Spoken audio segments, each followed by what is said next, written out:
प्रेम से बोलिए जय माता दी। आइए जानते हैं योगिनी एकादशी व्रत कब है कि योगिनी एकादशी व्रत विधि, शुभ मुहूर्त। योगिनी एकादशी का व्रत आषाढ़ मास के कृष्ण पक्ष की एकादशी को रखा जाता है। यह व्रत अपने आप में बहुत ही महत्वपूर्ण माना जाता है। इस व्रत को करने वाले व्यक्ति को मोक्ष की प्राप्ति होती है और इस व्रत को करने से समस्त पापों का अंत होता है। मान्यता है कि इस व्रत के प्रभाव से किसी के लिए श्राप का भी निवारण हो जाता है। इस साल योगिनी एकादशी व्रत 14 जून को रखा जाएगा।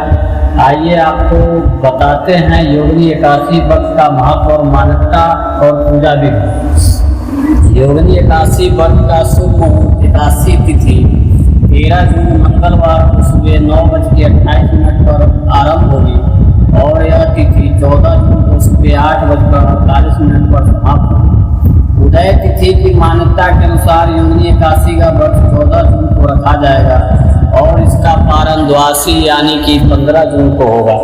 योगिनी एकादशी व्रत का महत्व। योगिनी एकादशी व्रत भगवान विष्णु को प्रसन्न करने के लिए बेहद शुभ फलदायी माना जाता है।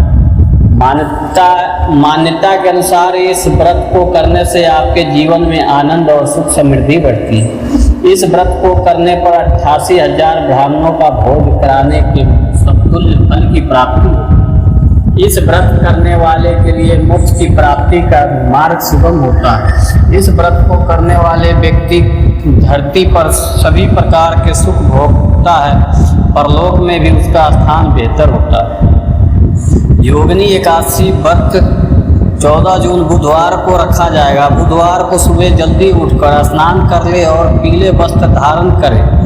लकड़ी की चौकी पर पीले रंग का कपड़ा बिछाए और उस पर भगवान विष्णु और माता लक्ष्मी की मूर्ति स्थापित करें। उत्तर पूर्व दिशा की तरफ गाय की घी का दीपक जलाकर रखे। हल्दी से भगवान को तिलक लगाए और तुलसी दल चढ़ाए। पीले रंग की मिठाई से भोग लगाए। योगिनी एकादशी व्रत की कथा पढ़े और आरती करके पूजा करे। अगले दिन द्वादशी तिथि को ब्राह्मण भोज करवाकर व्रत का पारण करें। योगिनी एकादशी कथा। आइए सभी श्रोतागण प्रेम पूर्वक कथा श्रवण करते हैं। प्रेम से बोलिए विष्णु भगवान की जय। एकादशी का अपना अलग महत्व बताया गया है। इन्हीं अलग अलग विशेषताओं के कारण इनमें नाम भी भिन्न भिन्न रखे गए हैं। प्रत्येक वर्ष में 24 एकादशियाँ होती हैं। मल मास की एकादशी को मिलाकर इनकी संख्या 26 हो जाती है। इन्हीं एकादशियों में एक एकादशी आषाढ़ मास के कृष्ण पक्ष की एकादशी जिसे योगिनी एकादशी कहते हैं। योगिनी एकादशी का उपवास रखने से समस्त पापों का नाश होता है तथा इस लोक में सुख भोग कर परलोक में मुक्ति भी मिलती है। महाभारत काल की बात है कि एक बार धर्मराज युधिष्ठिर ने भगवान श्री कृष्ण से कहा, हे त्रिलोकीनाथ, मैंने ज्येष्ठ माह के शुक्ल पक्ष की निर्जला एकादशी की कथा सुनी। अब आप कृपा करके आषाढ़ माह के कृष्ण पक्ष की एकादशी की कथा सुनी। इस एकादशी का नाम तथा महत्व क्या है, सो आप मुझे विस्तार पूर्वक बताएं। श्री कृष्ण ने कहा, हे पांडुपुत्र, आषाढ़ माह के कृष्ण पक्ष की एकादशी का नाम योगिनी एकादशी है। इसके व्रत से सभी पाप नष्ट हो जाते हैं। यह व्रत इस लोक में भोग तथा परलोक में मुक्ति देने वाला है। हे धर्मराज, यह एक एकादशी तीनों लोक में प्रसिद्ध है। इसके व्रत से सभी पाप नष्ट हो जाते हैं। तुम्हें मैं पुराण में कही हुई कथा सुनाता हूँ, ध्यान पूर्वक श्रवण करो।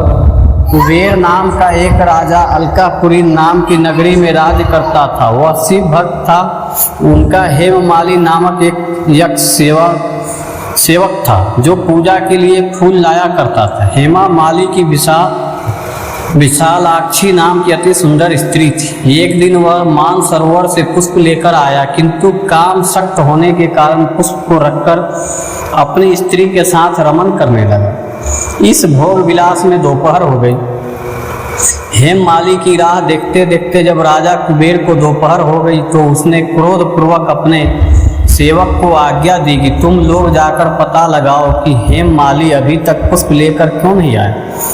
जब सेवकों ने उसका पता लगा लिया तो राजा के पास जाकर बताया, हे राजन, वह हेममाली अपनी स्त्री के साथ रमन कर रहा है। इस बात को सुनकर राजा कुबेर ने हेममाली को बुलाने की आज्ञा दी। डर से कांपता हुआ हेममाली राजा के सामने उपस्थित हुआ।